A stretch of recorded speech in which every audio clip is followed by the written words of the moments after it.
Welcome back, everyone. I'm Chase Scott with sports. Tuesday night, we saw a clash of two conferences between the Big Ten and ACC matchup of Ohio State and Duke University. Both teams with unblemished records fighting for that potential #1 spot in the rankings. Jared Sullinger and the Ohio State Buckeyes at home facing Duke in a matchup of top 5 teams. Ohio State out of the gate on fire. Here's a layup to William Buford. Ohio State began with a 9-0 run and would hardly look back. Buford finished with 20 points. One of the few bright spots for Duke was Austin Rivers, who makes a sick crossover move and drives inside for the basket and the foul. Rivers had a game-high 22 points. Ohio State made another big run to cap off the first half, led by Deshaun Thomas, who knocks down the big three-pointer here, part of his 18 points. Ohio State leads 38-26. Later on, Sullinger dominated the game inside for Ohio State. Harry battles inside for a layup. The Ohio State lead expands to 23. Ohio State dominated all the way through the game. The ball moving here, capped by a great pass down low from Evan Ravenel to Sullinger for the dunk. Sullinger had a team-high 21 points, and the Buckeyes blow out Duke at home 85-63. Now let's pass it over to Carlos Diaz with National Sports News.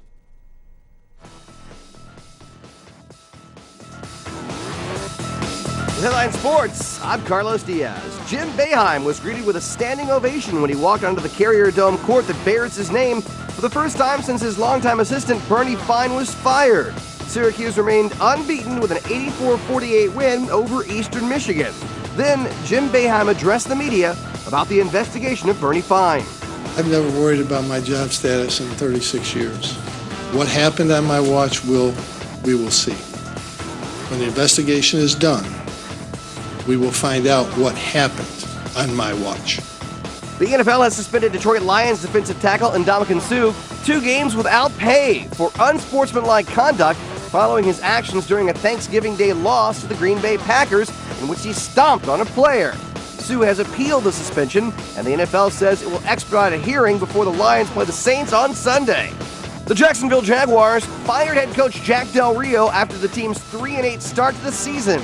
Del Rio was only the second head coach in Jaguars history. Team owner Wayne Weaver also announced that he has agreed to sell the Jaguars to Illinois businessman Shahid Khan with plans to keep the franchise in Jacksonville. With Headline Sports, I'm Carlos Diaz.